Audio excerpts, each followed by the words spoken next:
You're listening to The Partially Examined Life, a philosophy podcast by some guys who at one point set on doing philosophy for a living, but then thought better of it. Our question for episode 43 is, are there any decent arguments for the existence of God? And we read The Miracle of Theism by J.L. Mackie from 1983, chapters 1 to 3, 5 to 6, maybe 8, maybe 11, which is a guide to and critical appraisal of the traditional arguments for and against the existence of God.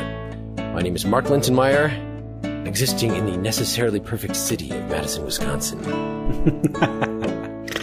This is Seth Paskin, mereologically consolidating myself in Austin, Texas. This is Wes Allman in Boston, Massachusetts. And this is Robert Scott, without a rational framework, coming from Cape Town, South Africa. Welcome, Robert. Yes, welcome. Yep. And welcome back, Wes and Seth, both on recording for the first time in a little while. Yeah. 3 or 4 months, I think, right? Well, we are geeked to be doing this. We've built up to this for a long time, or more precisely, we have been building up to the New Atheism episode, which is next one, that had been very often requested, and we decided that we needed to do something more respectable to get more of the actual philosophy out there before we move to what I consider a more social and political debate. The new atheists are certainly not making new arguments, but the stance they are taking is more a matter of trying to marginalize the political influence of religion rather than doing anything remotely philosophical. We'll go into that more next time. We actually had been planning an episode from the very beginning for, let's read a little Aquinas, let's read St. Anselm, a little Descartes, and that always seemed like that just would take us about 2 minutes to read those things out loud. I mean, that's like a total of 10 pages. But this J.L. Mackie book was very often recommended. I had seen it mentioned in the Dennett book that we'll be reading for the New Atheism episode, mentioned, and I think actually this is part of Dennett's excuse for not giving any serious treatment to the formal arguments against the existence of God, because he thought it's already been done. This is the definitive work. But then I also saw in, I mentioned on the Schleiermacher episode, a book by Eric Reitan, I believe, called Is God a Delusion? So it's a response to the New Atheists. And he too, a theist, says, yeah, this is the book. So this is a guy, I don't think his biography matters too much. He's at one of the big universities in England. He died around the same time this book came out. He was responding to another big-time English philosopher at Oxford or Cambridge or one of those named Richard Swinburne. So there's a lot of references to Richard Swinburne. And I think overall, though he tries to be exhaustive through all these arguments, it's a natural theology approach. I think Mackie is a philosopher of science and an analytic philosopher. So if you thought that analytic philosophy is just Bertrand Russell talking about numbers and Frege talking about sets from our past episodes, this is a good example of somebody using just very analytical methods. Let's lay out all the arguments, step 1, step 2, step 3, and trying to be exhaustive in how he's approaching it. That's a good word.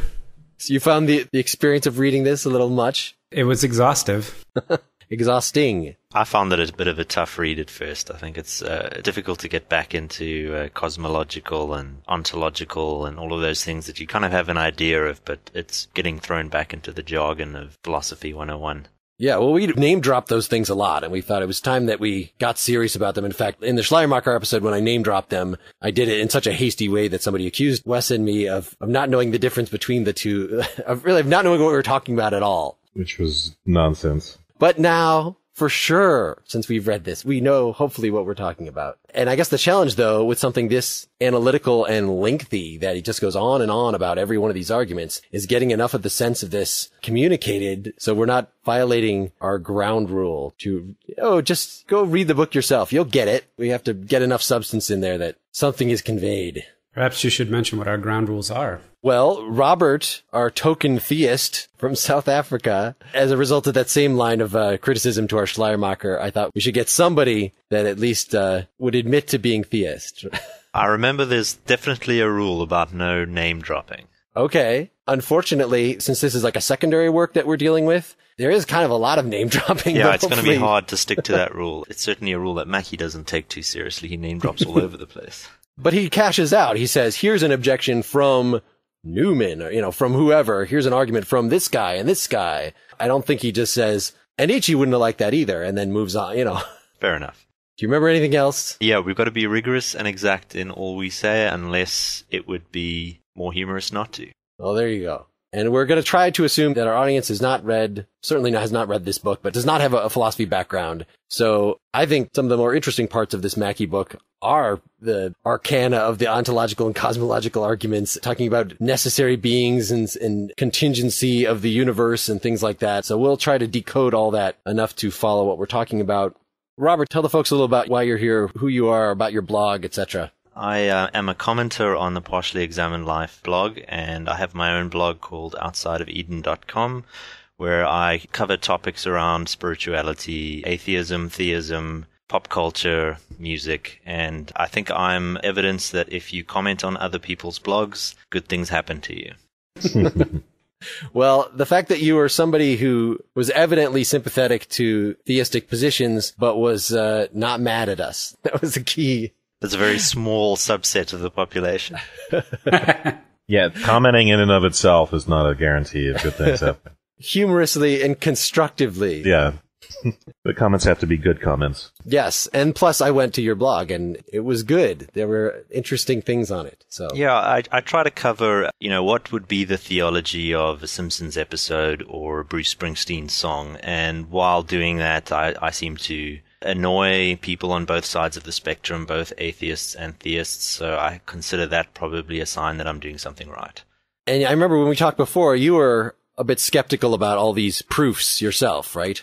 Yeah, I think as an outsider, I look at Mackey's work and it seems to be a lot of philosophical self-referencing. Outsiders, I think, especially people who would consider themselves believers or of faith, don't really have any of these arguments as the reason why they believe in God. So it's not as though people were objectively, academically looking at the ontological argument and decided, bang, I better believe in God. And I feel like this work doesn't really address that issue. It seems to assume that most people actually do have a rational reason for believing in God, and they've kind of gone through the philosophical arguments themselves, but they're somehow defective and need to be talked out of them. Or at least he's within an academic tradition and is trying to make some sort of advances in pushing group knowledge forward as opposed to whatever individual idiosyncratic reason that you may have that is entirely private and incommunicable for believing. I think it's a hard one because you do have this weight of tradition, people like Aquinas and Descartes and all their arguments for God, but it's not like you see that in the real world.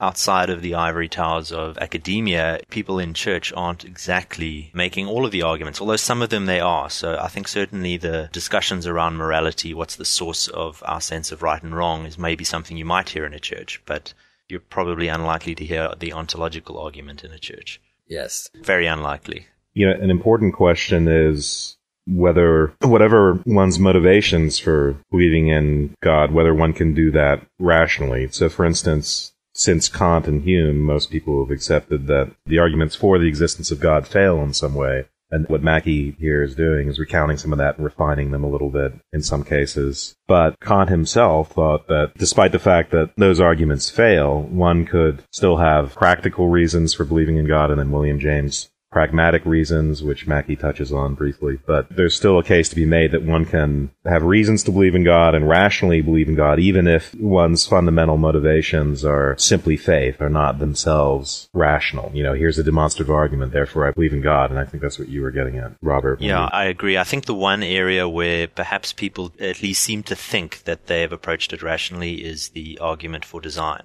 So you'll often hear people argue very convincingly that the reason why they believe is because they've looked at the design argument. That and possibly the morality argument are probably the two that really extend into popular culture. And ironically, I think the cosmological argument is probably the strongest if you were to rate these arguments. Well, I think the difference between where Kant was historically and where Mackey is coming in is Kant was reacting to a tradition that thought you could prove deductively that God exists, right? With certainty. He's coming out of this Cartesian tradition. And after Kant, so Swinburne, the guy that Mackey is chiefly responding to, does not really try to argue very much deductively. It's all inductive and with a great respect for scientific method. Swinburne thinks that really the idea of a creator God is the simplest possible hypothesis to explain for instance, the wonders of creation that we see around us, the commonality in all things, like explaining why the laws of nature are what they are in the first place. He seems to think that there's something missing if we take a merely scientific. Science is great.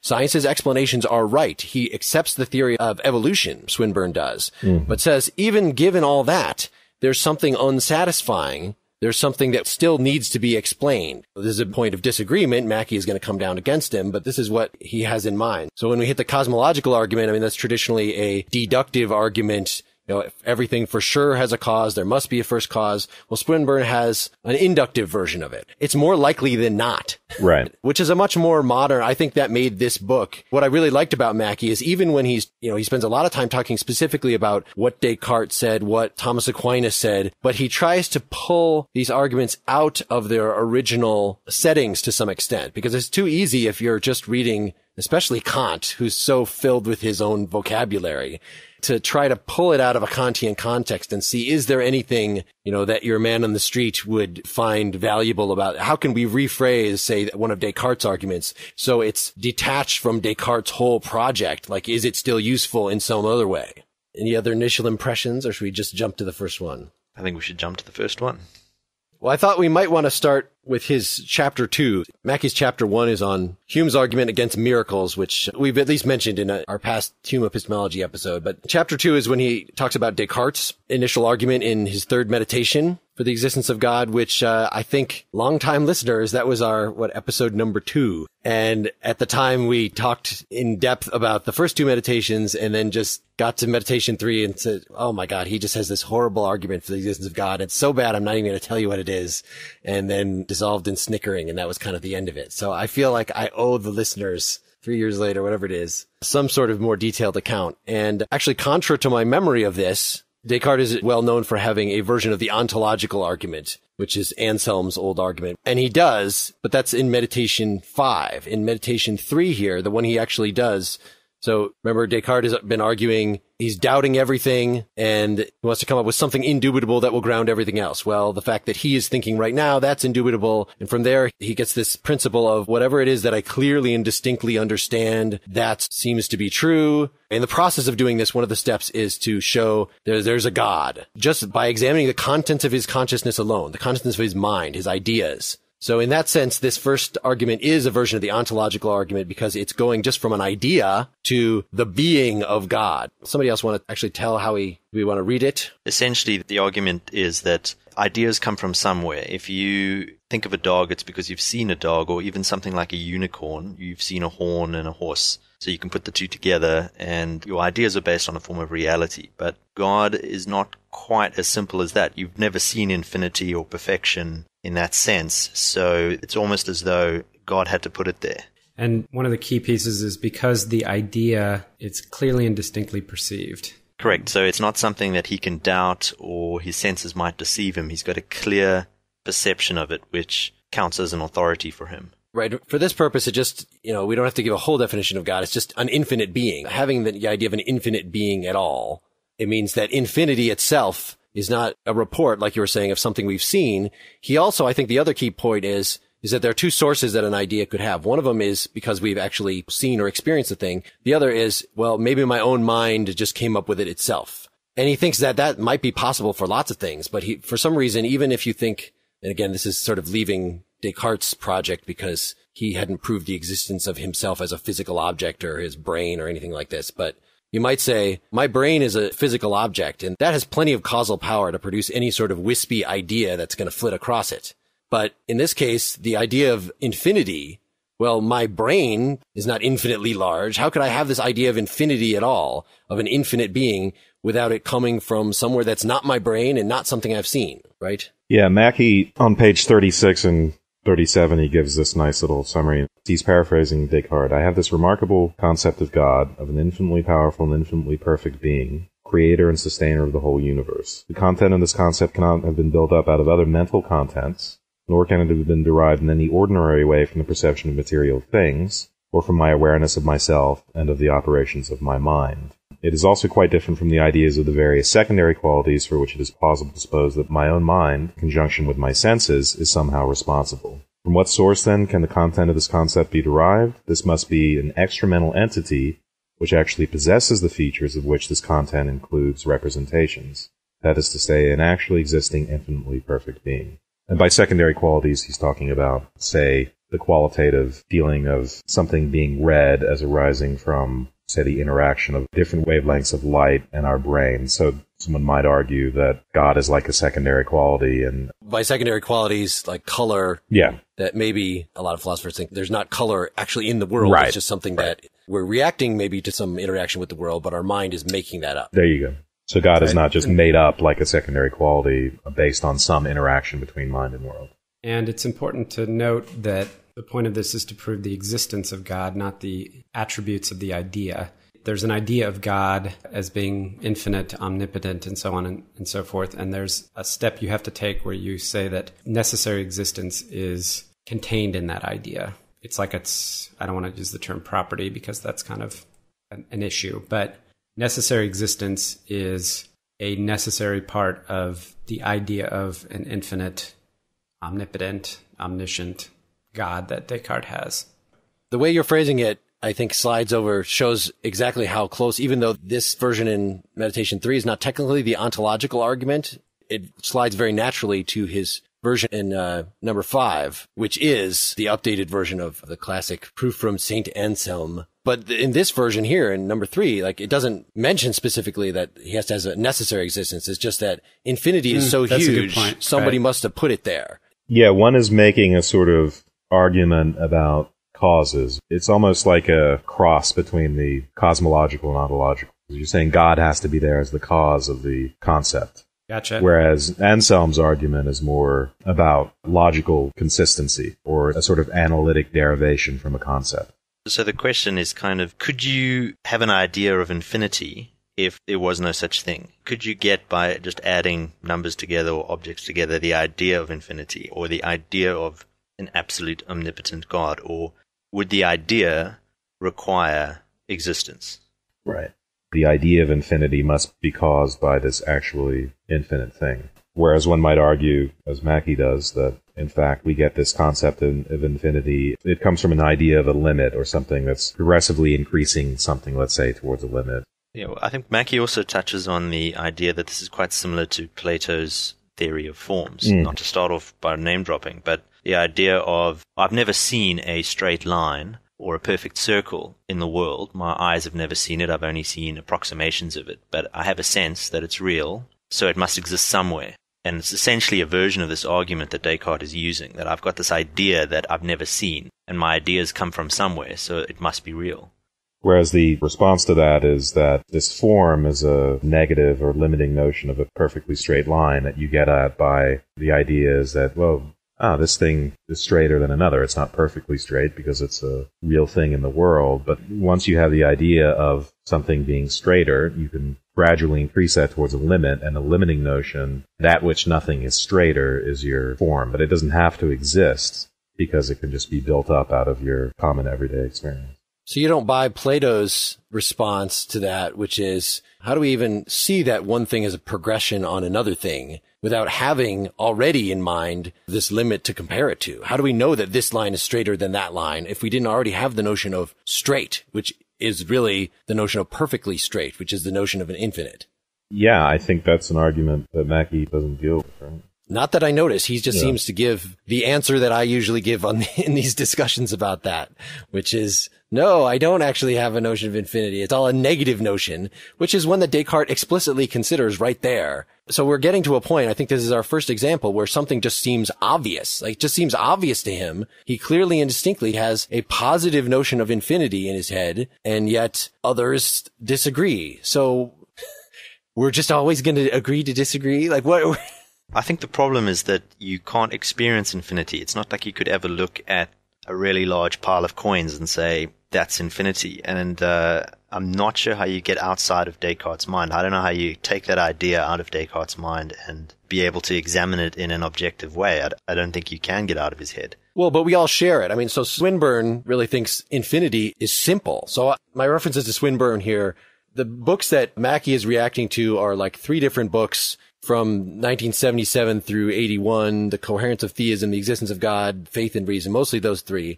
The one I have in my hand here is a much shorter version just called Is There a God from 1996. And it is, he actually talks about Mackey for a second in like the last page, saying, look, I know Mackey's already responded to this, but I still think what I'm saying is reasonable. So he doesn't really respond to Mackey. It's just a shortened, easy to read version of it that I skimmed through. So he thinks that infinity is the simplest explanation. Of course, we have a notion of infinity in our heads. It's the very large that is difficult to hold in our heads. Like, a million billion. I don't have that number in my head, but infinity, it's a completely simple, understandable thing. Of course, we aren't experiencing it in the way we're experiencing a single or two or three things in front of us. I think the objection here as well is that just because you can conceive of something doesn't mean it exists. So you can conceive of, say, a unicorn. Its existence is not implied by that conception of the unicorn. And I think that's the objection to this argument, that yes, you can conceive of infinity, you can conceive of perception, you can conceive of omnipotence, but that doesn't lead to existence. Well, I think it sounds like all the gravity is pulling us into a consideration of the ontological argument proper. So this particular one in Meditation 3 is just about, is the notion of infinity in our head so huge it must have been caused by an infinite thing? Not just does it prove that an infinite thing exists? Because of course, Descartes thinks there are lots of things in our heads, like unicorns you were saying, that don't exist in real life. It's just that in that case, the amount of reality, he says, that our formal reality that our minds has is completely sufficient to give us the objective reality he considers, in other words, the reality of the idea considered as an object in our heads, of the notion of a unicorn. But that doesn't work with infinity and this concept. Mark, that's a good point, is that this version of Descartes' argument does rely on his notion of clarity and distinctness of ideas. Because what he's going to say is the clarity and distinctness of the idea of the unicorn, it's lacking something because there are no unicorns you actually ever perceived. So Descartes' going to say that your idea of a unicorn is never going to be as clear and distinct as your idea of a horse, and that there's something essential there. But he thinks that his idea of God is as clear and distinct, so to speak, as his idea of a horse or chair or anything like that, which, as you already mentioned, is debatable. You can say that. But when Descartes says, by God, I understand a substance infinite, independent, all-knowing, all-powerful, and by which I myself and every other thing that exists were created. If you could actually clearly and distinctly conceive of such a thing, then you might very well question how it got into your head, which is exactly what he does. But the first objection is, you probably don't have as clear and distinct an idea as you think you do. And then the second objection is to take on the notion of causality, right? Because that's really what it hinges on, is it says, okay, if you do have this clear and distinct idea, and ideas are always generated from somewhere, and you could not have generated that idea yourself from your experience or what have you, then something else must have generated and stuck it in your brain. Yep. And that thing is God. And I think it's that last point, which is Mackey's objection, that ideas don't necessarily have to come from perception. That you can experience it as a negative. You're aware of your own limitations and imperfections, so therefore you can conceive of perfection, even though you would never attain perfection. Yes. What I find interesting here, before we jump to the ontological argument proper, is that both Mackey and Descartes here, they agree that we do have this idea in our head. That is, the idea of an infinite being is coherent. And that's just an initial line that you could object to before any of this gets off the ground. And actually reading the Swinburne, I think it was a little persuasive to me in talking me out of this. So there are two kinds of theologians. That one might be in the tradition of Aquinas and Descartes and these guys who really think that the fundamental notions are reasonable and understandable. Now, of course, we don't know what it's like to be an infinite being, because we're not. But we can understand that. That's a perfectly simple notion. And then there's this version that's come up in like our Taoism discussion and our Schleiermacher discussion, that the infinite is so huge that we don't have it in our head. We could never even really conceive of it. There's nothing we can say about God. It's all going to fall into apparent self-contradiction. But it's a pregnant self-contradiction.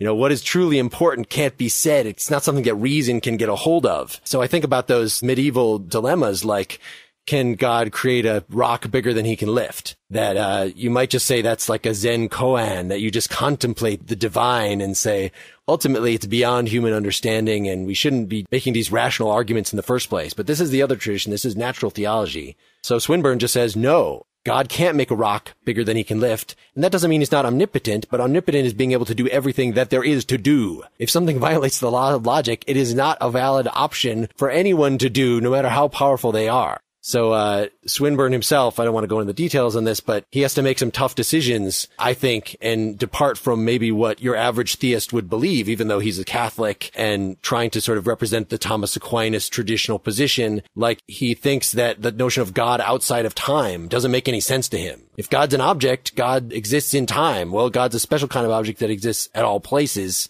and was present from all times, but he doesn't exist outside of the stream of time. And so in the same way that you can't do everything, like violate the laws of logic, God can't know, for instance, the future actions of free people because he gave us freedom. We exist in time. He exists in time, even though all of the time. He's not above time looking upon our future. So that's another sort of traditional paradox. How can we be free, yet God knows what we're going to do? Well, according to Swinburne, who's trying his best to make this all rational, God doesn't know what we're going to do. I think that's why Mackey doesn't consider this objection at all. There should be a whole chapter on it as far as I'm concerned, that the notion of God is just internally incoherent. But he's starting with Swinburne's notion, I think, which is something like, I don't know, maybe Descartes or Aquinas hadn't thought it out completely, but they're definitely pushing on the same purely rationalist, understandable notion of God.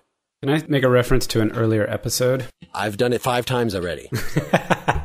So when we were doing the Philosophy of Mind episode, we read Nagel's article, What Is It Like to Be a Bat? Yeah. Yep. And the conclusion is we don't know what it's like to be a bat, right? Mm-hmm. So one of the things that I find interesting is this bit about, well, I have this clear and distinct idea of God. And this clear and distinct idea of God is not just the infinite, right? It's omnipotent, omniscient, infinite, perfectly good, self-generating, all these things. If I can't even have a concept, and maybe I'm making an error here, but if I don't even know what it's like to be a bat, how could I possibly have any idea of what it's like to be God? And therefore, how could my idea of God be anything more than the kind of idea I have of a bat? It's furry, it falls in this phylum, et cetera, et cetera. In which case, it's not a very rich idea. Well, you're not asking what it's like to be God, though. You are just asking about the God equivalence of furry and all that. Yeah, I'm just thinking that the content of that idea is not robust enough to warrant needing a source outside of myself. Yeah, well, I think the clear and distinct thing really gets us into the ontological arguments, because the work it's doing there for Descartes is that it's sort of conceptual or analytic, right? In the same way that the idea of a mountain can't be separated from that of a valley, you can't separate the idea of God from that of God's existence. So the clearness and distinctness there is meant to get you towards this comparison of, say, idea of God with mathematical ideas, where it's very, very clear that one thing follows analytically or definitionally from another. And so the idea here is that it should be very clear that God's existence follows almost definitionally from his concepts. I mean, I agree with you that is it really a clear and distinct idea? Not in any robust sense, right? I just think if you say, oh, well, God is all-knowing, that's it's very obscure, almost meaningless. Yeah. I would hardly call it clear and distinct. Yeah. To the extent you would need to have somebody implanted in your brain. Right. So somebody want to give a version, maybe Descartes' version of the Meditation 5 ontological argument proper with perfections? I might have done that earlier, but here's this. I have an idea of a supremely perfect being, i.e. a being having all perfections. Necessary existence is a perfection. Therefore, a supremely perfect being exists. How's that? Yep. Yeah. Short and sweet. Thank you, Stanford Encyclopedia of Philosophy. So we'd responded to this on some episodes before with like Kant's version with, oh, you can't say that existence is one of the perfections, because even if a perfection means every attribute that is perfect, something has, every good attribute, but existing is not an attribute at all. It's not a property. It's something that it does. That's seems to be the way Kant put it. And so that got codified in formal logic with the quantifiers and in our Frege episode, or our Russell episodes, we talked about how you just don't even give it the same symbology. So if you say X is green, you might say GX, where G is green, but you can't make existence a predicate like that. You have to use a quantifier and say there is such an X, such that X has this property, and there is such is just a completely different thing logically than these other things. Yeah. And Mackey will sidestep that and make us agnostics on whether existence can be a property because he thinks that there's a more fundamental objection. And I like that. Mackey will open up the possibility of saying there exists an X such that X is G and X exists. But then you have to think about the relationship between your two different uses there of X exists, where you're using exists as a predicate, and then this existential quantifier, there exists an X such that. I think we should use the example of the re-Martian here that Mackey uses. What page is that on? So page 41 at the top. Mackey uses the example of saying that a Martian exists is different from saying something like a re-Martian exists, where re-Martian is defined as a Martian who exists. So existence is contained in the definition. Then from that, you say it's illogical to say a re-Martian does not exist. It's self-contradictory. And this is the kind of argument that Descartes is making. He's begged the question by saying God exists. And so therefore he proves a logical contradiction to say God does not exist. And this is Kant's argument against which Mackey is going to say, we don't need to accept this. So for Kant is just going to come out with existence can't be a predicate. Yeah, you can't have re-Martian. You can't have a re-Martian. And that's a kind of vague and unsupported, that's a question that's complex enough that Mackey doesn't want to get into it. He wants to leave that open, the idea of whether existence can be a predicate. So by the time Mackey is done with this, you can have a concept of re-Martian, but you can coherently say it is not the case that there exists an X such that X is a re-Martian, which breaks down to, you can say it is not the case that there exists an X such that X is a Martian and X exists. In other words, you can treat existence as a predicate and then deny that something exists with that predicate. Right, deny that it is instantiated. Exactly. Right. So that's what Mackey doesn't say there are two senses of existence. He just says, fine, let's let existence be a predicate and say, you can define any new concept with existence in it. I don't mean Santa Claus. I mean the existent Santa Claus that I'll call Schmanta Claus. You know, you can make up any concept like that. There's nothing to prevent you from doing that. What would? There's no limits like that on how concepts can work. But the question is, no matter what kind of concept you come up with, is it instantiated? Is there some object in the world that corresponds to that or not? Right. The idea of its existing does not automatically guarantee its existence or its instantiation. And it's perfectly fine to have a concept where the idea of its existing is built into that concept. But then again, you can coherently deny that such a thing is instantiated or such a thing exists. Yeah, it's almost like the problem of studying economics, that you can build a system that is logically consistent from start to finish and say A, therefore B, and it's all completely logically consistent, but it doesn't mean that it'll actually apply in the real world. Right. Same problem here. Or Freud's whole psychological, you can make this internally consistent system. That's a name drop. You can listen. So we can make all these claims about how a re-Martian has the concept of existence built into its definition.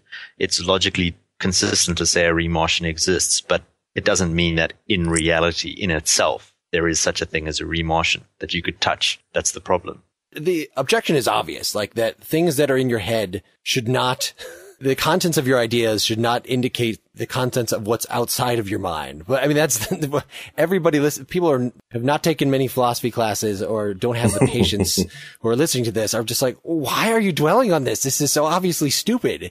But saying exactly what is wrong with it. It sounds so in our Schopenhauer episode, Schopenhauer just said there are different realms that the principle of sufficient reason applies. And what that means exactly here doesn't matter so much. But just the fact that the kinds of explanations you give for what goes on in the sequence of ideas in your head is different than the kind of explanations that you give to the sequence of what goes on in the world. And those don't connect in such a way that anything that's in your head should indicate that anything outside what's in the world. And so the question is that just a way of capturing a well understood fact, or is it just solving the matter by fiat? It sounds like that Kant or Frege creating this notation that just says, look, existence isn't a predicate.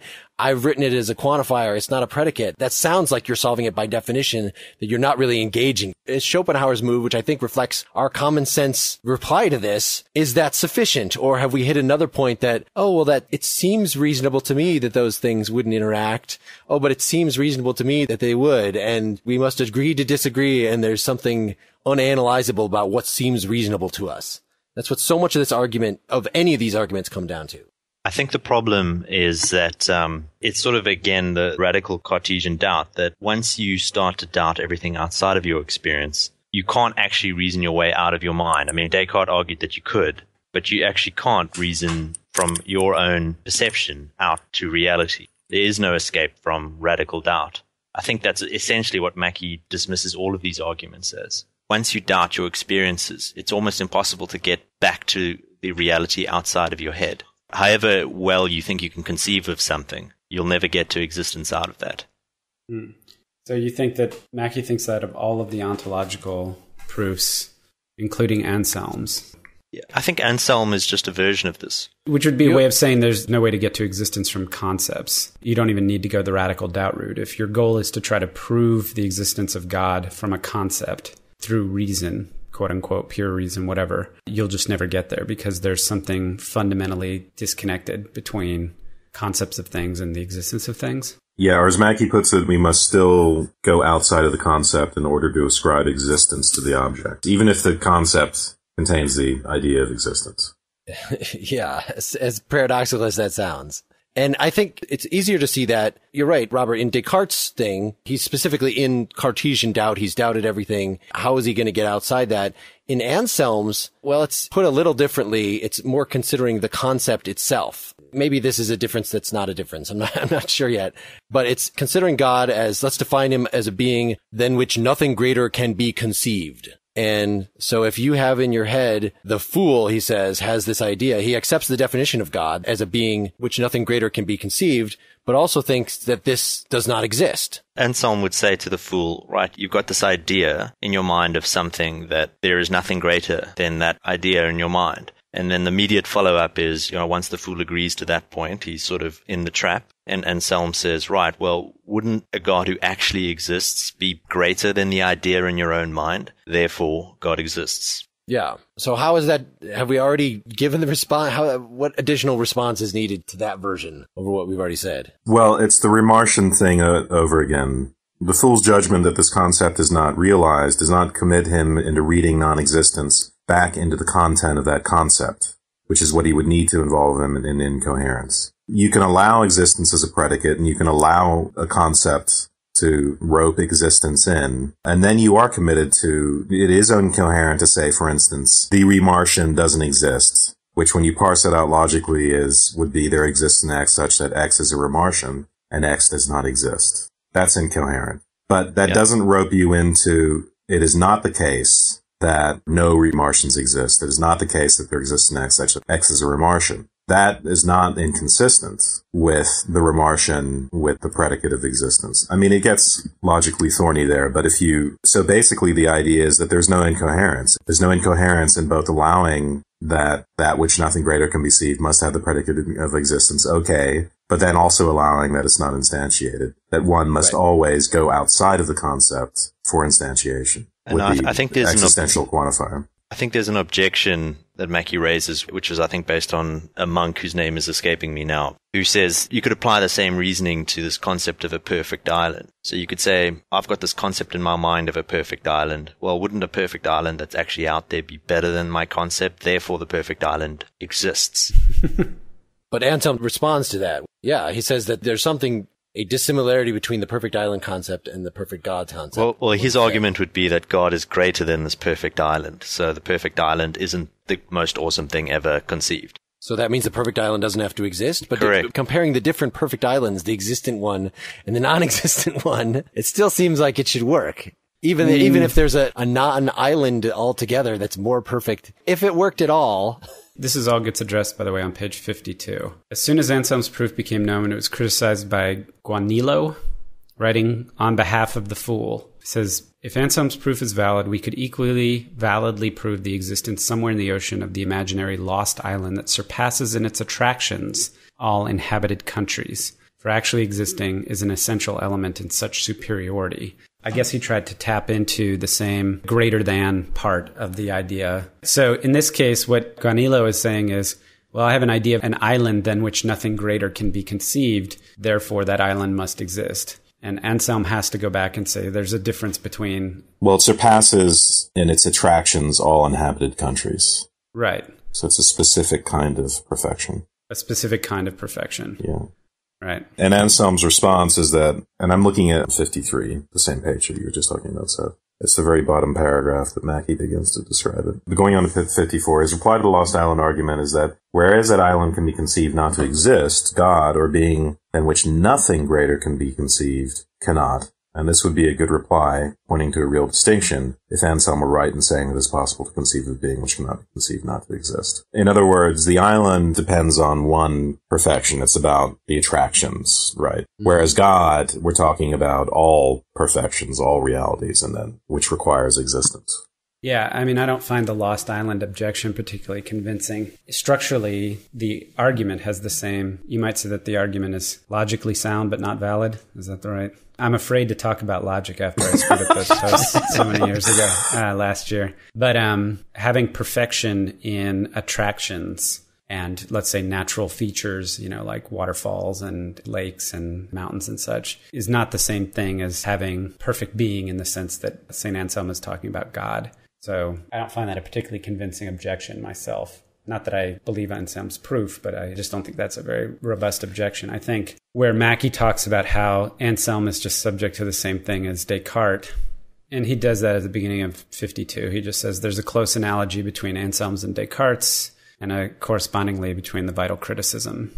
If you have an X explicitly or implicitly includes existence, then you are begging the question. Yeah, essentially all of the ontological proofs are a form of disguising existence within the definition of God. Yes. Which is invalid. I don't think that's it. You can say it's begging the question, but that's like saying analyzing the concept of a circle and coming up with, it's an analytic derivation. So what you do is you start out with a concept and then you analyze the concept. So yes, it's analytic. Yes, it's a priori.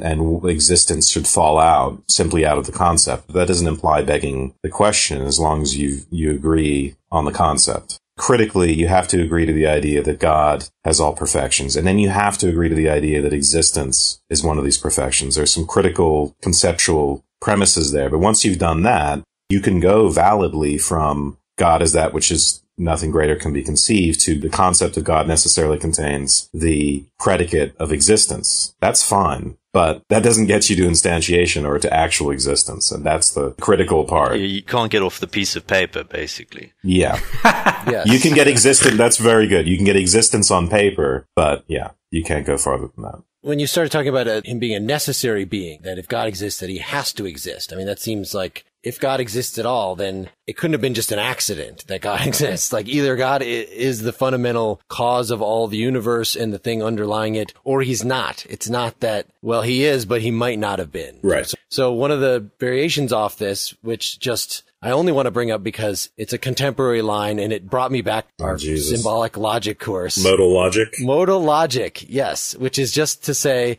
if you're saying that something necessarily exists, the way you interpret that in modal logic is it exists in all possible worlds. Worst development in the history of philosophy.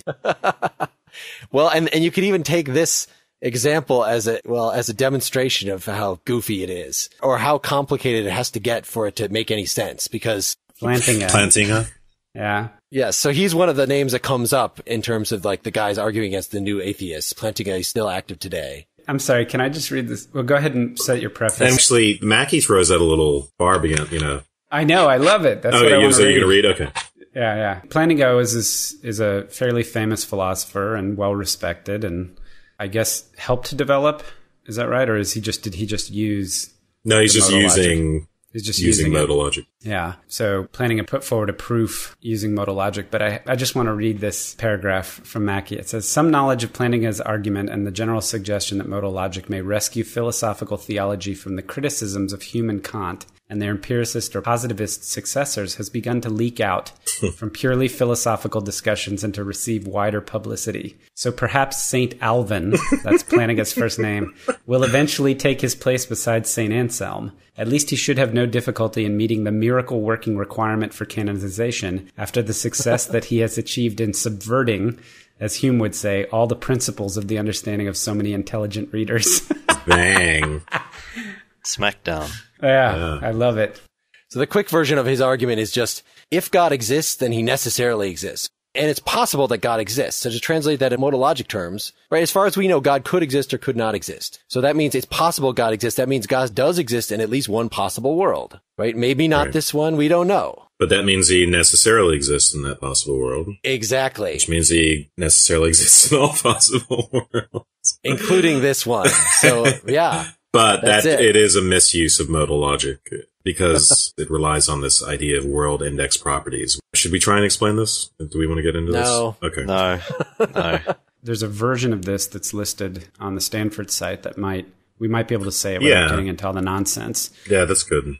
The trick is, you say, it's possible that God exists. That seems like uncontroversial claim. It's possible that God exists. Of course, it's possible, right? But then what you do is you say, well, but God is a necessary being. So whatever properties God has, they are necessary properties. So if it's possible that God exists, then it has to be necessity because God doesn't do anything contingently. God is only necessary. So if you admit possibility, then you're essentially opening the door to the necessity of God's existence. Which is quite a leap.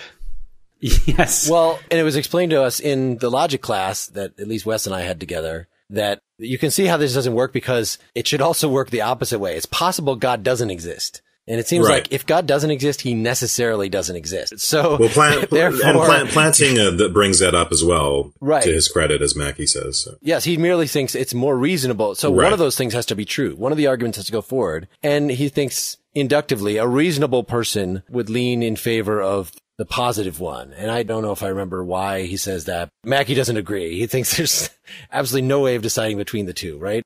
So it says the premise that it is just possible that there should be something unsurpassably great looks innocent. We are usually ready enough to concede that something, however extravagant, is possible and to confine our critical scrutiny to the question of whether or not it is not merely possible but actual. But unsurpassable greatness, essentially given the necessary nature of God, is a Trojan horse, not an innocent little possibility. So Mackey's pointing out that what you're actually talking about when you're talking about possibility is possibility versus actuality and not possibility versus necessity. Or there's whatever is even possibly necessary is necessary. It's like he says, a Trojan horse. That what you really want to know is if you say it's possible that God exists and it's possible that God doesn't exist, what you really want to know is whether or not God exists. Right. You're not getting at what properties would follow from him existing or would follow from him not existing. And one of those backtracking and begging the question. In any case, if you were to go back to what Robert was talking about at the beginning of the episode, people who have faith are actually worried about the existence of God. This is not going to help them. Nobody out there who's looking for a rational defense or a rational proof of the existence of God is going to go to Plantinga and possible world semantics. It's not going to happen. You'd be much better off sticking with Anselm. Let me add to that. Swinburne's, I'm quoting from the very end of his book, which is an epilogue called So What? This is after he's gone through a lot of these arguments. He says he's well aware of objections that others have to these arguments. Some of these objections have been around for many centuries. And then he refers to Mackey's as a modern version of these. I'm also aware of counter objections which can be advanced in turn against every objection to my views, and also the need for qualification and amplification of most of the assertions in this book. Argument and counter argument, qualification and amplification can go on forever. But religion is not exceptional in this respect. With respect to any subject, whatever, the discussion can go on forever. But life is short, and we have to act on the basis of what such evidence as we have had time to investigate shows on balance to be probably true. And he gives a lot of examples of that kind of stuff. So even someone who's a hardcore rationalist, the way Swinburne is going to say, look, you can keep going back and forth, and it comes down to some kind of judgment call by intelligent people. My favorite kind of topic. So, cosmological. So can we say we've effectively kicked out the ontological argument? Oh, yes. Consigned it to history. Well, it's still alive and well, just in the same way we could echo what Swinburne said about this podcast if we were to continue to go down all of the ontological arguments out there. We have to make a judgment call, and a judgment call is to next argument. So the cosmological one has several versions, and one of them is very close to the ontological version, which is, everything is contingent. Everything, it seems like it could have been there, it could have not been there. This house, maybe somebody didn't build it. Maybe the earth could have just not developed in the first place. It could have just been kicked into the sun. But it seems like everything is explained by something else. Like, well, why did this house here? Because builders built it. Well, where did the builders come from? There's always some kind of explanation, even for the earth itself. those can't go back forever, says this argument. There has to be some just necessary being that all these contingent things rely on in some way. And the different versions of this argument are whether you interpret that contingency in a strictly causal matter in time. There has to be a first cause at the beginning of the universe that kicked everything off. And, that must be God. Or whether you say God is a being that exists beyond time. Maybe even the causal sequence is infinite, but there still has to be something for that whole sequence not to be resting on nothing. There has to be a foundational thing. And so, again, taking Swinburne's tack, man, God is the simplest possible explanation. God is way simpler than thinking there are infinitely many or many individual quarks or something. Like, how do you explain how they're all quarks and how they're all similar? No, the unitary fundamental explanation behind it would be God. Yeah, and part of the explanation for simplicity there, I think, is the idea that God's mind is the cause, and mind is more simple in some sense. Right, he doesn't have parts. Doesn't have parts. I consider this to be the strongest of the arguments, actually. Including the mind piece? I think it's strong in the sense of, even if you've accepted all of Mackey's objections, which I basically do, I think what all parties seem to agree on is that there's some sort of necessary being, or beings, where necessary means the being or beings that terminate the explanatory chain or the causal chain. So you could say ultimate particles. For instance, you could make a plausible claim that there are many necessary beings, or the ultimate particles of the universe, the things that can no longer be divided, the things which are not themselves caused, whose properties don't have any explanation. I couldn't subdivide those particles and explain the properties of that fundamental particle based on something else. That makes it a necessary being. Any being at which the chain of explanation ends is a necessary being. And so the argument between the theists and the non-theists there becomes, does the necessary being have to be non-naturalistic or stand outside of the natural order? Why not treat the universe itself as a necessary being? Which is another way of saying, well, there is no explanation. The universe just is, and that's its necessity. It is uncaused. You begin with the Big Bang, but beyond the Big Bang, you postulate no further causes. Or you could do the same thing with particles, and you could do the same thing in a variety of ways. And what I find compelling here is whether you take the naturalistic or the theistic route, both parties are acknowledging a certain fundamental beginning mystery to things, right? Our bias towards the principle of sufficient reason, this bias to expect that everything should be explainable and should have a cause, and that when we get to the point where there is no longer a cause and there is no longer an explanation, we've reached some sort of jarring or unsatisfactory point. I think this is one of the reasons why theists generally like the theory of the Big Bang, because it implies there was nothing before the act of creation. So Augustine would say something like, well, time, cause and effect were all part of the creation of the universe. So it's meaningless to ask the question, what came before the universe? What was God doing? Waiting to no, he wasn't waiting to create the universe, because there was no time, there was no cause and effect before the universe was created. And likewise, with the Big Bang, you can draw causes backwards through time in a change until you get to the Big Bang. And it's essentially a singularity, which is meaningless to say, well, what happened before the Big Bang? Because time and consequence was created as a result of the Big Bang expanding or the act of creation of God. So a big overlap here. Yeah. Even if you are prone to the naturalistic necessary being idea, you're still talking about the limits of explanation, the limits of scientific inquiry, beyond which there's some terrain for purely pragmatic belief in God. So I think this sort of feeds into the Kantian and the William Jamesian idea that even though all these arguments for the existence of God fail, belief in God is not inconsistent with reason and science and so on and so forth. You can't show that God doesn't exist, and you can't even show that it's unreasonable to believe in God. I think Mackey would probably jump on that. Mackey would reject that. Yeah, he would say, okay, well, you've got this uncaused cause, whether it's the Big Bang or a God creating time. But what's to say that there's only one? Or what's to say that it's a God the way theists conceive of a God? It could be multiple uncaused causes, which would be a problem for most theists. Yeah. At this point, we have to be you say you don't know, right? But he also says, why do we believe that the principle of sufficient reason holds here? Maybe you just get to the point where there is no explanation, and you're just going to have to deal with that fact.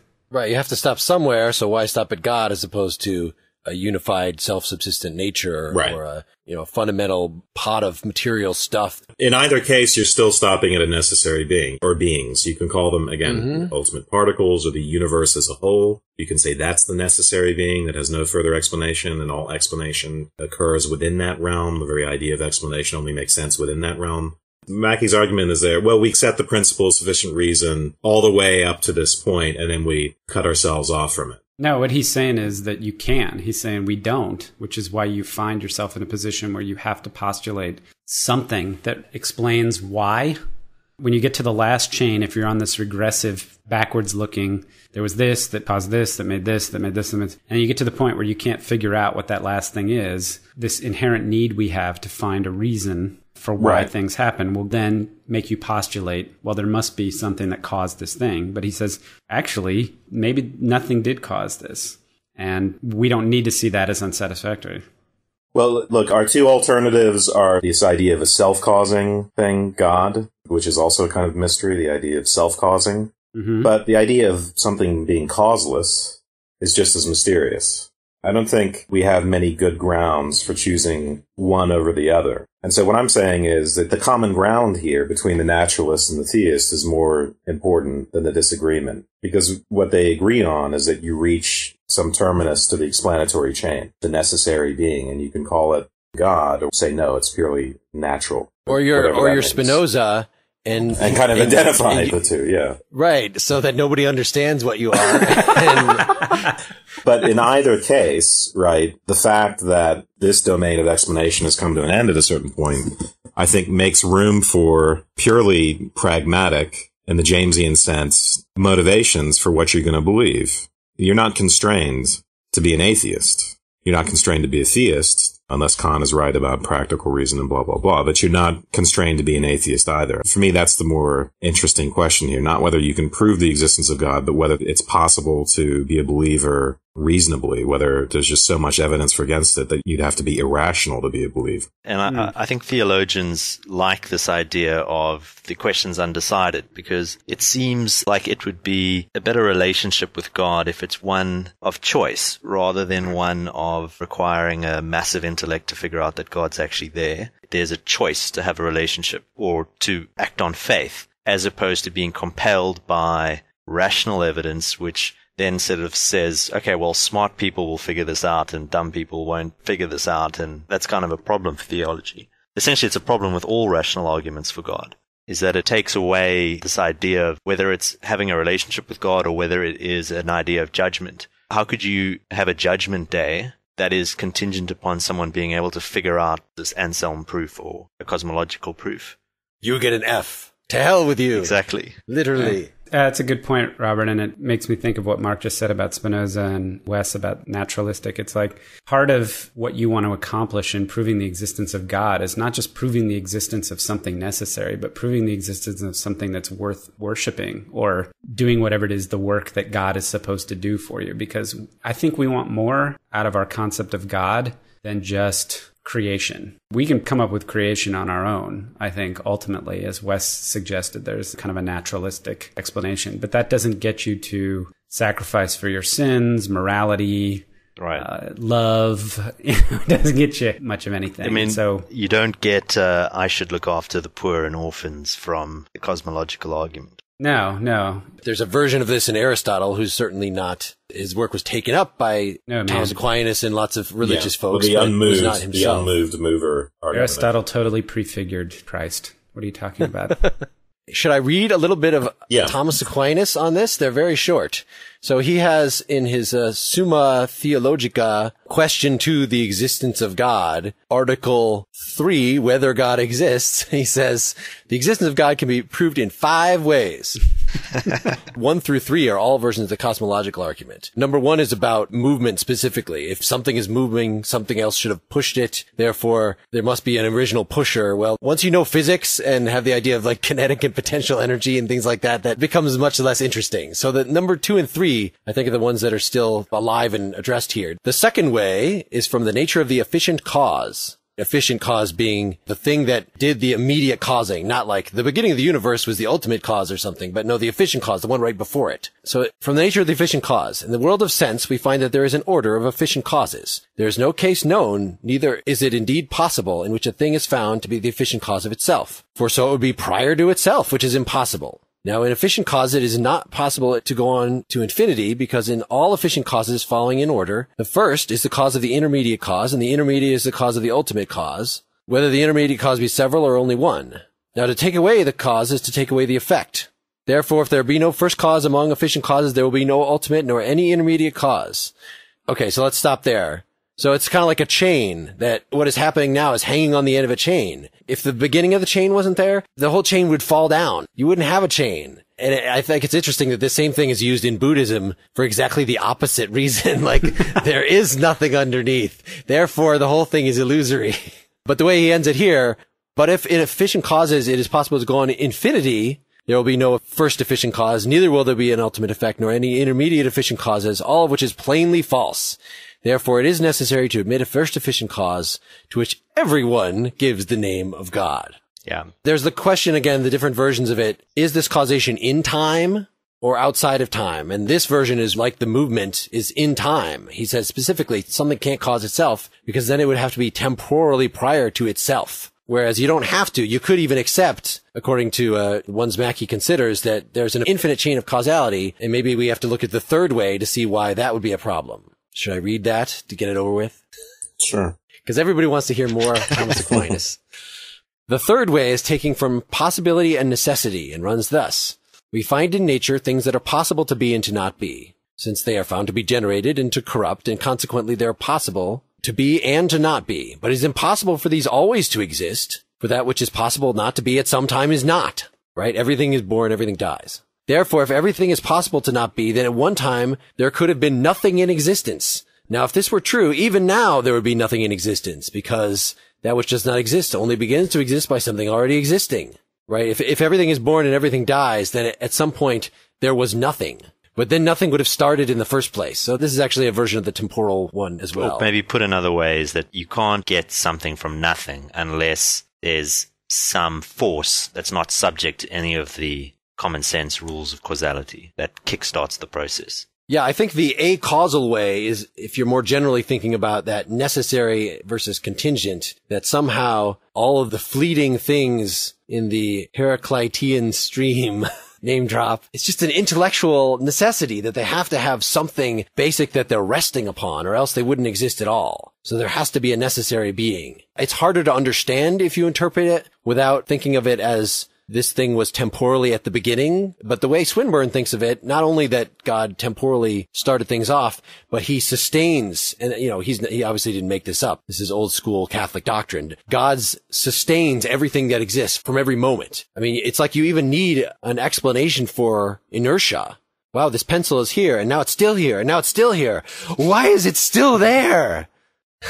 Yeah, I think Mackey, though, is relatively sympathetic to the regress argument. And one of the reasons is just on empirical grounds. Modern cosmology shows that there isn't an infinite regress, right? The chain of causes is, in fact, finite, which Mackey mentions. But then he's all sympathetic to some of these regress arguments. He doesn't think they're entirely cogent. But I think his main argument is even accepting that the question is what you accept as the termination of the regress. Why is a God who can create something from nothing more acceptable than just what, quote-unquote, sheer origination of things not determined by anything? Once we're at that point, we can start considering probabilities. The latter part of Mackey's discussion here is on Swinburne's version of this, which is an inductive version. So all these Aristotelian ones and Thomas Aquinas ones are, these are a priori principles. Everything has a cause. We don't know that just because we observe. How would we come up with a generalization just based on we observe that everything has to have a cause? But if we think, it's pretty damn likely that everything has a cause, and then we have to evaluate, just like we would scientific hypotheses, is the brute fact, as you say, is that more likely? Does that just seem more reasonable on the face of it than a simple God causing all this stuff? I don't think you can say either is more reasonable than the other. Well, it's interesting to see him try. Yeah. So he brings in probability theory. We're not going to give this in any detail, of course, but whenever you're judging the probability of something, you sort of have to have already a probability judgment. And like, so if I want to say, I'm trying to figure out whether my wife is cheating on me, well, I look at the evidence, but then I also have to evaluate against the background probability. Like, is she likely, given what I know of her character, likely to cheat on me at all? If I just think she's just not the kind of person that's going to do that, then even if I see some evidence that looks very fishy, it's not going to be very persuasive. But if I have background knowledge that like, oh, she's just freaking crazy, could do anything, it makes any evidence that comes up more likely. And the problem with this, of course, Kantian objection is there are no background probabilities. We have no way of saying a priori whether a god is more likely than the brute fact. Mackey tries anyway, and Swinburne definitely tries by looking at these simplicity constraints. For instance, Swinburne's, the mechanism that he explains it by is mind, right? This pencil continues to exist because God wills it to be so. And Swinburne says, we have so much experience of that. We understand both causation in the physical realm, things bumping each other, and we also understand I will something to happen and then it happens. This talk of intentional causation is just one of the basic explanatory tools we have. In fact, that's the more fundamental one, according to Swinburne, is God intends things. And most of the time he makes things happen through these long chains of material causation. God caused rational beings to arise through this long process of natural selection. That's all fine. But also, God can just jump in and will something and not use material means to get it done.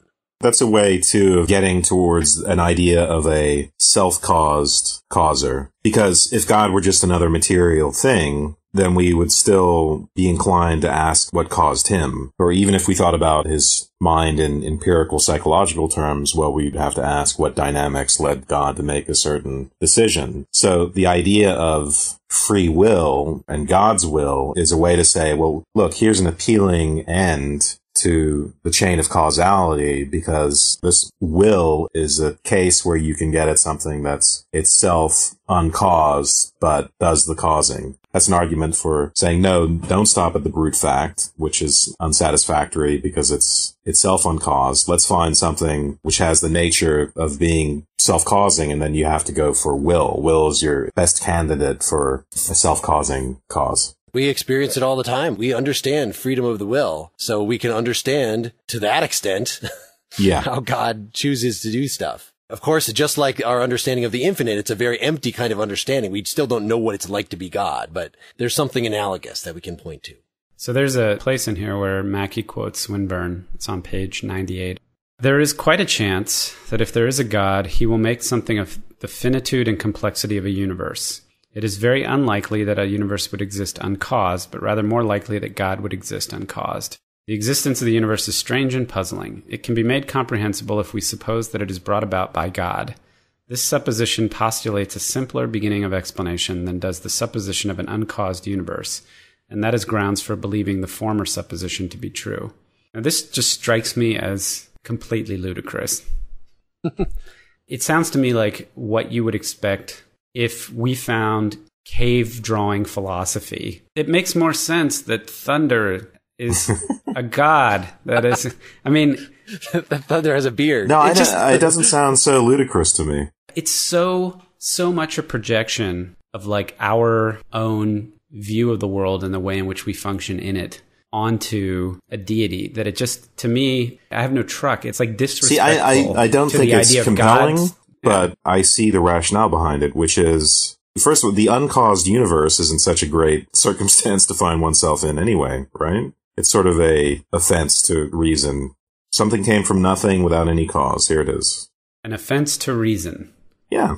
You don't, exactly. You find nothing unsettling about the idea of a uncaused, unexplained universe? No, it does not disquiet me in the least. But that's because I understand that I'm a human being and that there are limitations to what I can comprehend and be expected to understand. Well, I'm not saying you would expect to find out the answer, but just that evokes one's curiosity. I don't disagree with that, but it evokes one's curiosity within the confines of the human need to have a causal chain of explanation. Swinburne's argument is that God is more satisfying because it's a simpler explanation in some sense. It unites all phenomena, and because the notion of mind and will is a more intuitive way of getting at a self-causing thing, which is a more satisfying end of the chain. Even though I don't find it compelling, I still see why that's appealing. Robert, what do you think? I think it is appealing. but it's subject to the problem that I think Seth raised, which is humans look for patterns in the data. It doesn't mean that there are patterns.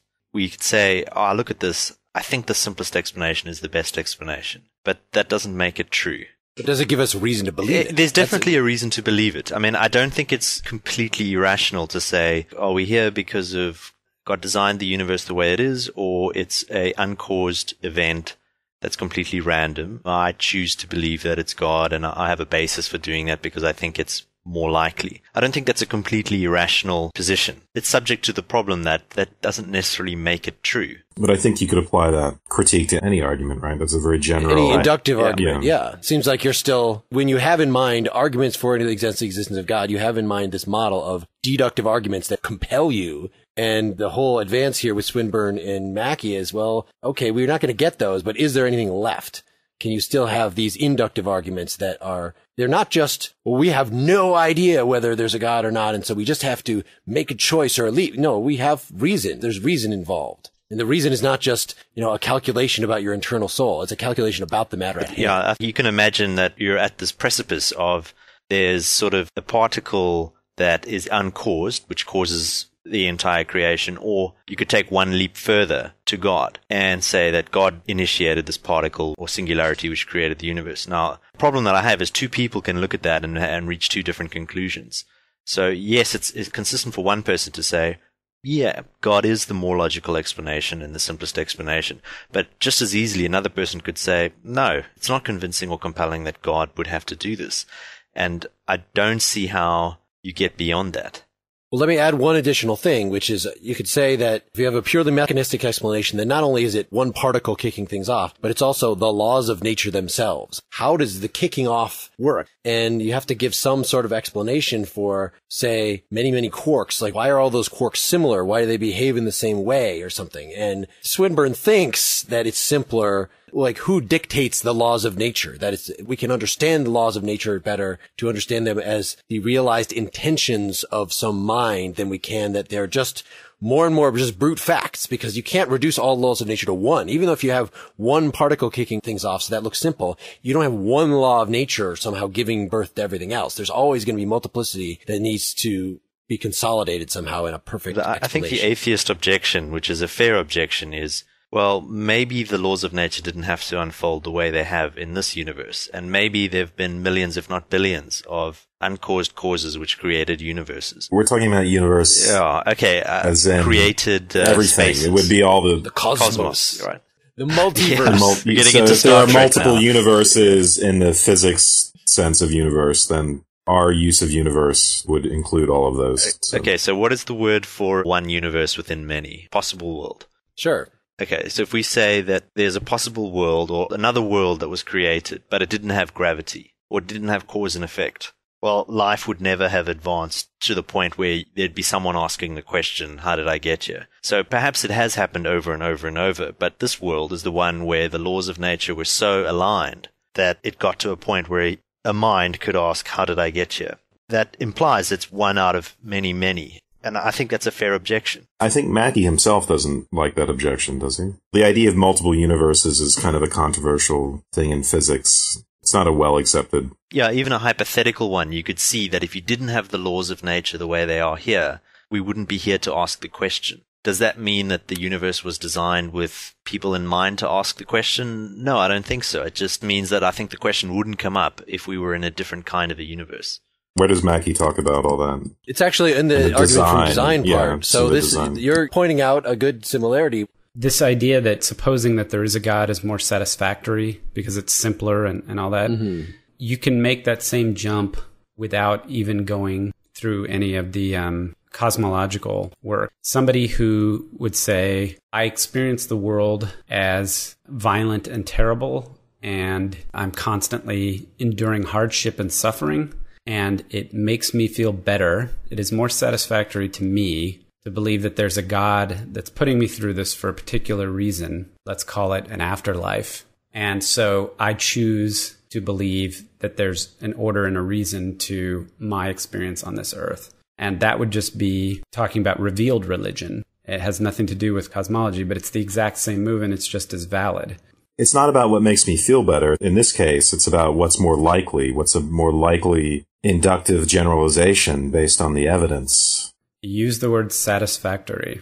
Yeah, but not just satisfactory in like, this feels good, but satisfactory as in satisfying reason. See our pragmatism discussion. Yeah, and this does get into pragmatism, but I mean, at least what Mackey and Swinburne are concerned about here is not whether, at this point, which hypothesis makes you feel better. It's which hypothesis is more likely, inductively, based on the evidence. And I think, for me, I don't find that there's a slam dunk argument to go either way, to say the brute naturalistic facts are more satisfying than the God hypothesis, or vice versa. What you're talking about, Seth, here in terms of subjective satisfaction does become relevant at that point. So for someone like William James, for instance, when you talk about pragmatic concerns, you're not suddenly freed from empiricism and evidence and those sorts of things. But under certain circumstances, you are freed from empirical evidence. So, for instance, in his Will to Believe essay, there is room to say, yes, it's better for me, it feels better to believe, so I believe. But you're only allowed that move after you've accepted that the empirical evidence doesn't go either way. Science leaves you an agnostic, and then at that point, you're left to your own devices to make choices about belief based purely on whether or not it gives your life meaning or serves your life in some way.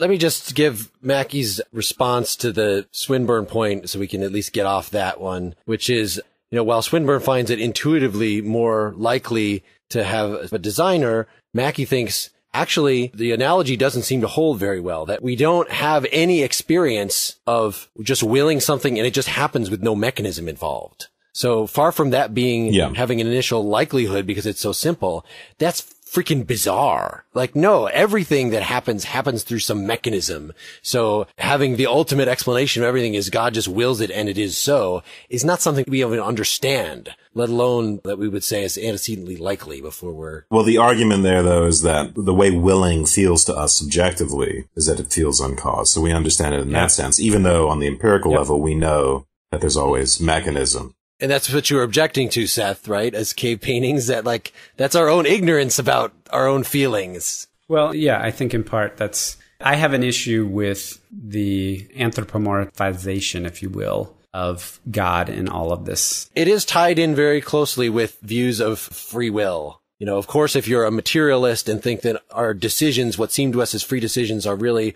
our brain acting in a mechanistic manner, and you're a reductionist and that experience is somehow not real, of course, then you're not going to accept Swinburne's explanation. But, Hume wasn't that kind of thing, but still thought that we have, just considering motives, not talking about brain states, but just why did I do this? Because I had a motive to do this, that we still interpret our mental acts as not uncaused. There are other variations on that. It turns into a whole different argument about whether this freedom as being completely uncaused. Yeah, mental acts are always motivated, but they can be motivated by different things. They could be motivated by external causes or motivated by reasons, principles, things that are internal, and that's where you get the more nuanced idea of free will, where actions are always motivated and there's always some mechanism at work, but it's just a question of where that mechanism is located.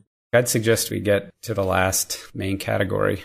We weren't going to discuss the teleological argument, the argument from design, in as much detail as the others. For one reason, because a lot of Mackey's book here is drawing on Hume's dialogues concerning natural religion, which I think we're going to do a future episode on at some point. I have in the Swinburne a quote from William Paley, his Natural Theology, 1806. This is the famous one for folks that have not heard this before, about the watch. Mm-hmm. In crossing a heath, suppose I pitched my foot against a stone and were asked how the stone came to be there. I might possibly answer that for anything I knew to the contrary, it had lain there forever, nor would it perhaps be very easy to show the absurdity of this answer. But suppose I had found a watch upon the ground, and it should be inquired how the watch happened to be in that place. I should hardly think of the answer, which I had before given, that for anything I knew the watch might have always been there. Yet why should not this answer serve for the watch as well as for the stone? Why is it not as admissible in the second case as in the first? For this reason, for no other, namely that when we come to inspect the watch, we perceive, what we could not discover in the stone, that its several parts are framed and put together for a purpose. They are so formed in a justice as to produce motion, for instance, and that motion so regulated as to point out the hour of the day, so that if the different parts had been differently shaped from what they are, or different size from what they are, placed in any other manner, in any other order in which they are placed, either no motion at all would have been carried on in the machine, or none would have answered the use that is now served by this. The inference, we think, is inevitable, that the watch must have had a maker, and that there must have existed at some time, at some place or other, an artificer or artificers who formed it for that purpose, which we find it actually to answer, who comprehended its construction and designed its use. So then the whole rest of his book, Natural Theology, is just explaining how things in nature look to be designed like this. Look how look how that's constructed. That could never happen by chance. So a lot of this, and Mackey and Swinburne both take a lot of the force of that is already sapped by evolutionary theory, that we can explain by natural selection how an eye could, even though it seems like it's an eliminably complex organism, you could come up with a natural selection explanation. And we could certainly do a whole episode just on that. And so Dawkins, one of the new atheists, that's like the whole of his deal is your only good reason for believing in a God is because things look designed. But I can show you here and here and here. I can give a purely mechanistic explanation that shows that there's no designer necessary to give the appearance of design. Therefore, the argument is over. Well, for Mackey and Swinburne, it's not over. Luckily, we've already just talked about this. There's still the cosmos as a whole. How did that come into being? And the laws of nature themselves. Right. So page 140, here he says, again, after modern developments in cosmology, anyone who wants to use anything like the astronomical variant of the argument must locate the order to be explained in some initial setup, perhaps somewhere inside the Big Bang. But it may be argued that there's still something that calls for further explanation with the various basic materials and physical constants as they contingently are. Life and evolution and consciousness are naturally possible. Things might easily have been different. Is it not remarkable and intrinsically surprising that things happen to be just right for the possibility of these developments? And he goes on to give a relatively sympathetic account to being surprised. But the objection we are considering is different. There is only one actual universe with a unique set of basic materials and physical constants. And it is therefore surprising that the elements of this unique setup are just right for life, and they might easily have been wrong. This is not made less surprising by the fact that if it had not been so, no one would have been here to be surprised. Right, that's Robert's. Yeah. So Mackey is siding with the surprise argument. He references Darwinism, and he says Darwinism proposes a theory of what we'll call selective order. Evolution by natural selection mimics purposiveness, and so can thoroughly explain this curious adapting. Not only is this an alternative hypothesis to that of design, it is clearly the correct one, whereas that of special creation is false. Yeah, at this point we've accepted Darwin, right? And now we're saying, well, what about the fact that the laws of the universe and initial conditions were just perfectly right for leading to evolution and consciousness? And in fact, it's a very narrow range of initial conditions that even leads to an ordered universe. Mackey says something which suggested to me that he doesn't understand this actually, because even Newton in Principia Mathematica goes through and says the way we describe the movement of the Earth around the sun, for instance, it's according to this inverse square law. And he looks at a lot of different other possible laws and says, well, what would happen if it were an inverse cube law? Well, the Earth would immediately spiral into the sun.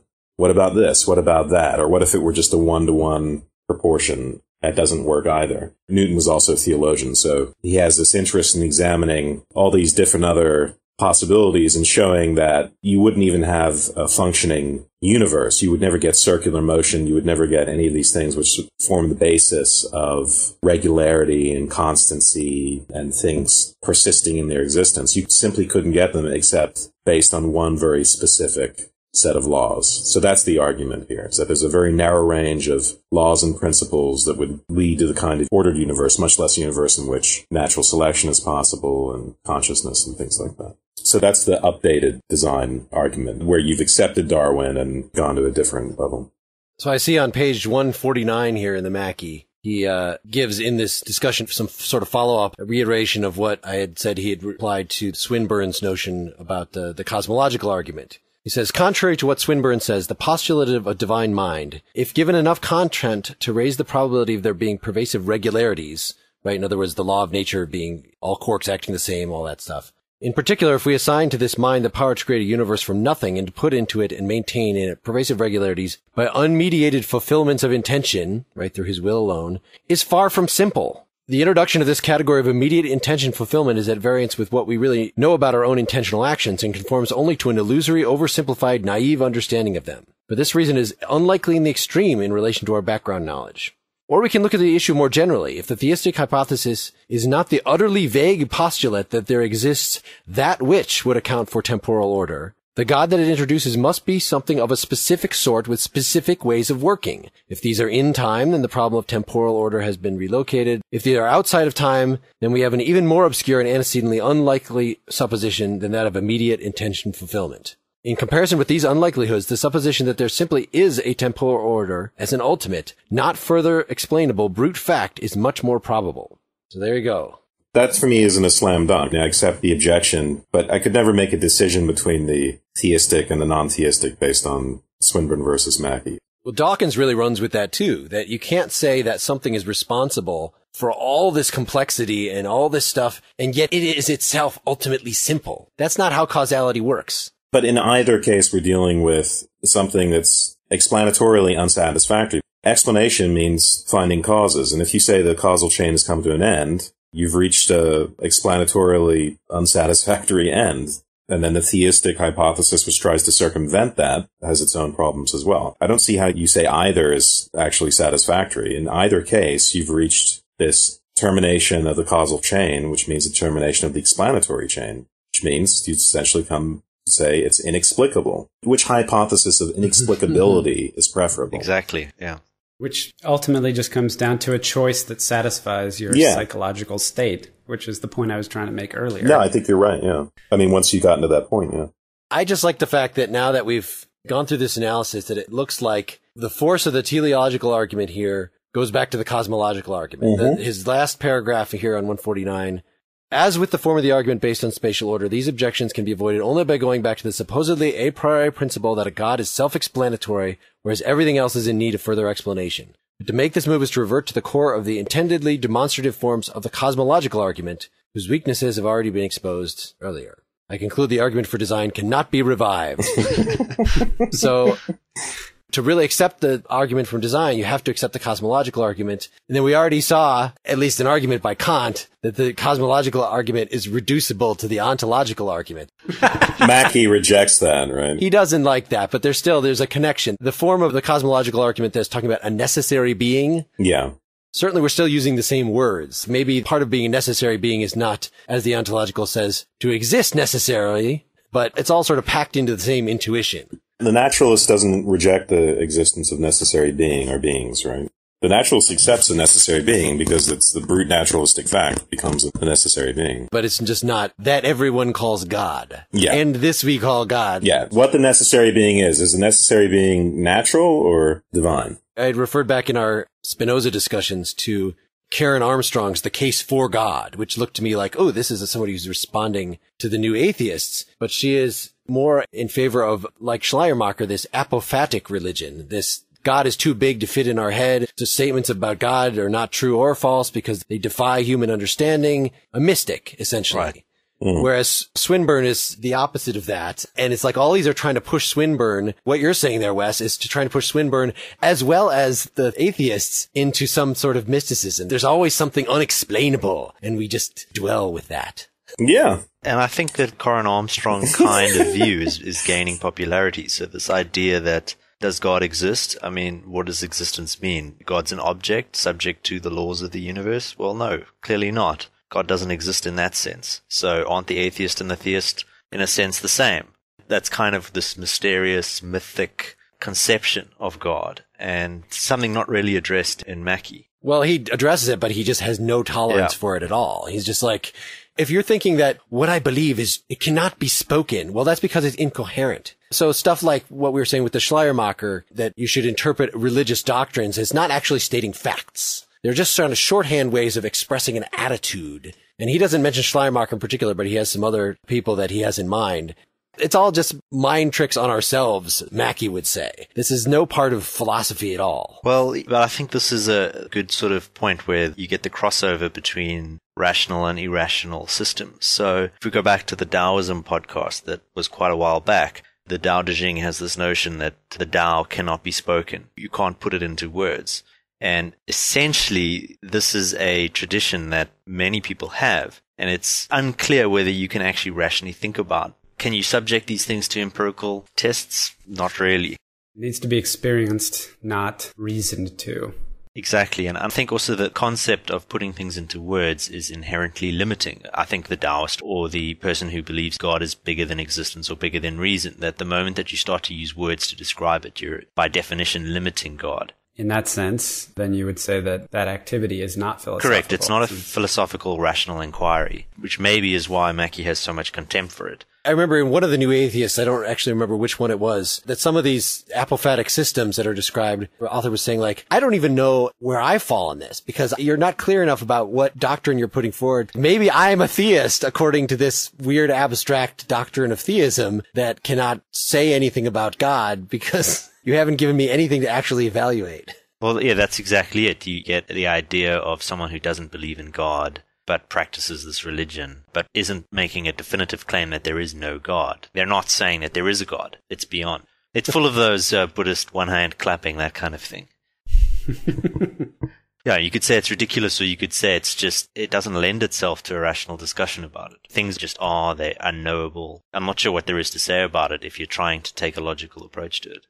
All right, so given that, and we made Robert read this whole book, right? I did. So there's a giant section, like 50 pages on the problem of evil. It's like a 300-page book. And we didn't know exactly which parts to attack. So we said, Robert, we're not going to do this for a couple months. You read it first. And you actually did. So I'm very impressed by that. Do you feel after that experience, even though you started with this, it's a choice of faith, rational argumentation has no place, and now it sounds like you're ending in that same spot, has this experience of getting through this whole book, has it improved your understanding in some way? Or is it just a fun academic exercise? No, I think it has improved my understanding. I do feel like I am back where I began, which is that I'm not convinced that you can reason your way to God. But I think going through the exercises of what are the critiques of arguments for God, I think was certainly an exercise in building mental strength. It's been a while since I got to Descartes. But the problem that I had was I feel like there was a bit of a straw man argument set up, which is that we'll assume that theism is X, Y, Z,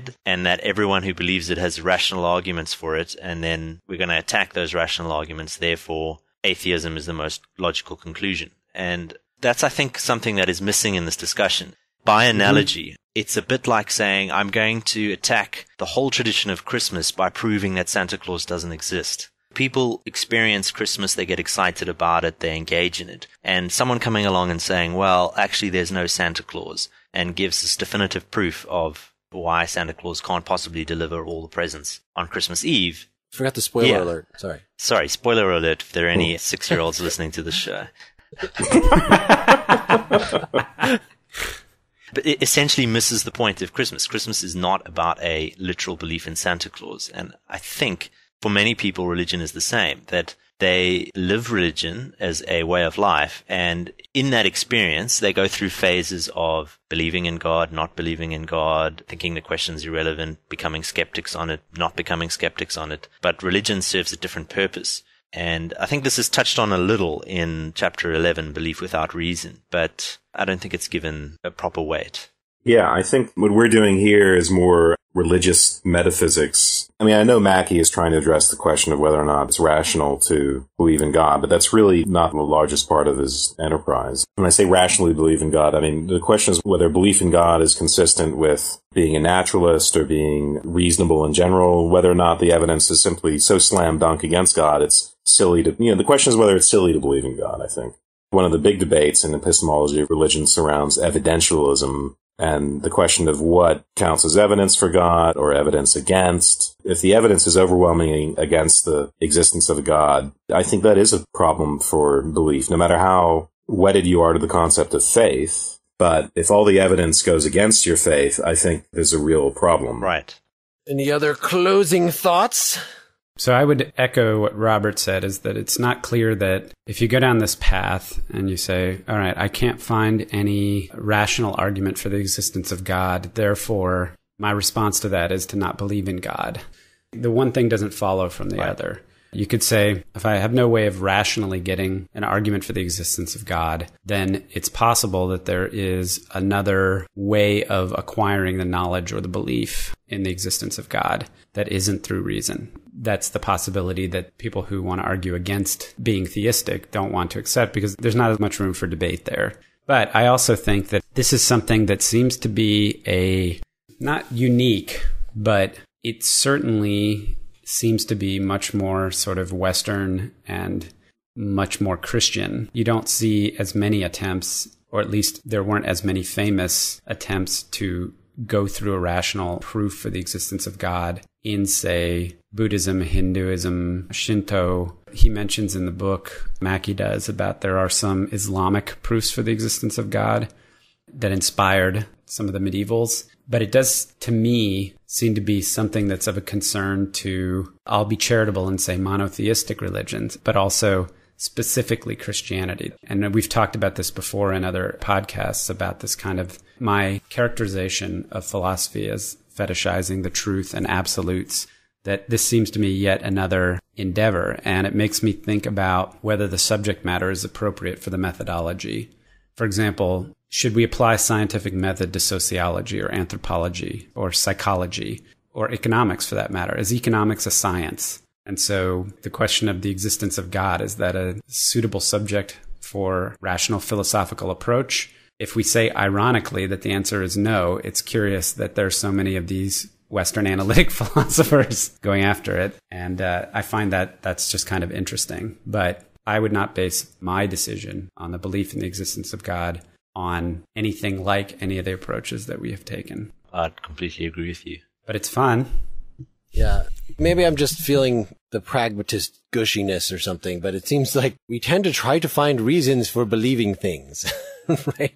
I don't know if I buy this, and I know this hasn't been about faith, and we need to talk about this more in some other episode or something, but I do believe that belief is not something that we choose, that even if in the face of uncertainty, it's not a matter of, oh, we just freely choose among things that I have no rational reason to decide either way. I mean, we could be arbitrary about it, or we could really want one thing over another to be true, but I'm of Mackie's opinion that we're always relying on some sort of reasons. And of course, they're not very well thought out most of the time. And what I really liked about the Mackie book is the details, that he would look at some of these arguments that, have gone back and forth, and he's so very acute, I think, in lots of places, and really, like, I don't know which to decide. Again, like I pose some of these things, that just seems reasonable to me, and something else seems reasonable to you. He can kind of cut through and find something to grab onto, yet another reason why you would take one of these rather than the other. So, as Kant says, our reason is trying to constantly push itself forward and find reasons for believing everything. So, find some definitive pointer, so it's not just a matter of arbitrary or free choice which of these ways we're going to take. It seems like to me kind of a continuum between the speculative reason and practical reason. It's not a sharp distinction that now I'm done considering whether the evidence that I have for whether there's a God or not. So now I'll look inward and decide, since I don't have enough evidence, which way do I want to fall? Or it's very vague to those who are making the decisions themselves, I think.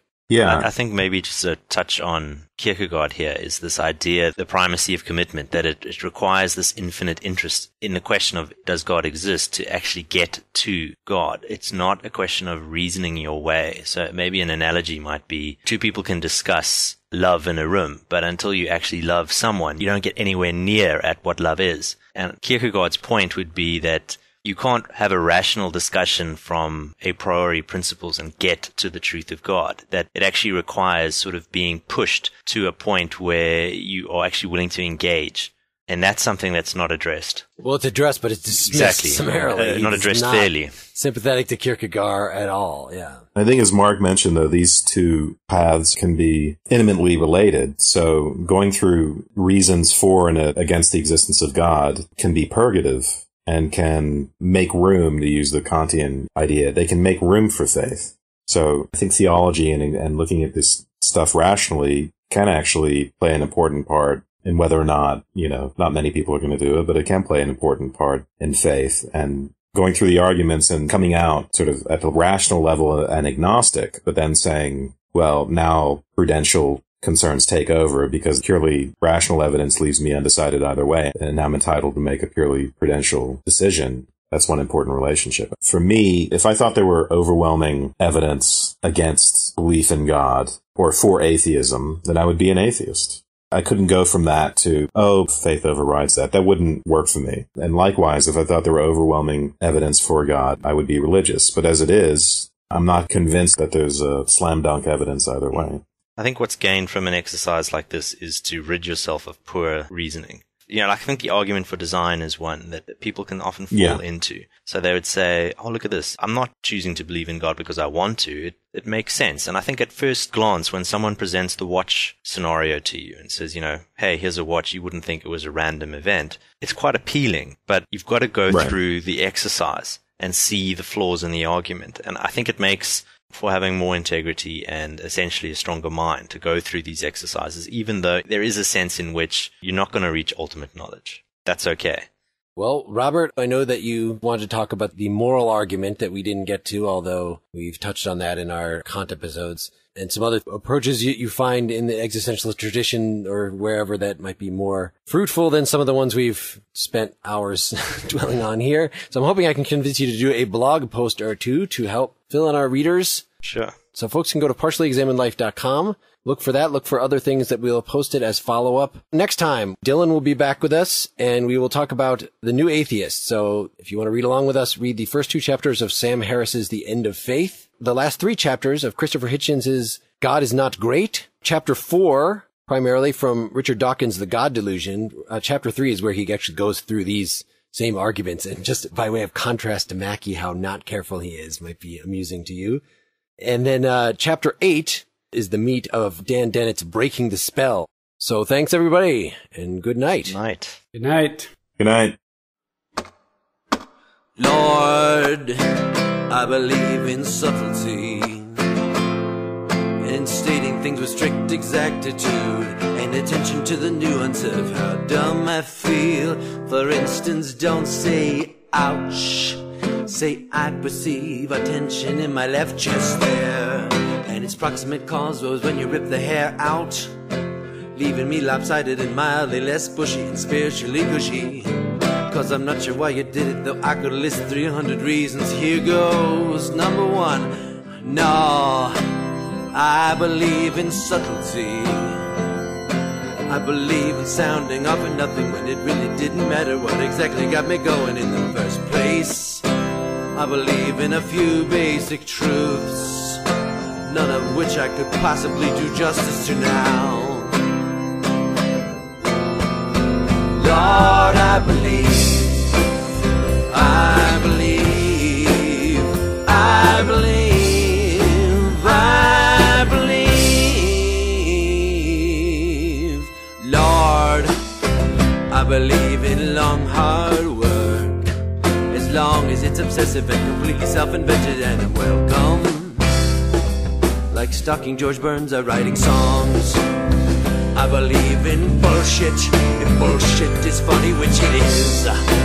I believe, I believe, I believe, I believe, I believe. Lord, I believe, Lord, I believe, I believe.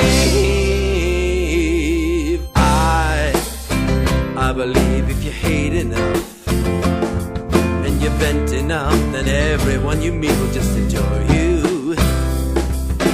I believe if I'm loud enough and I'm hoarse enough and I'm foul enough, then I will win.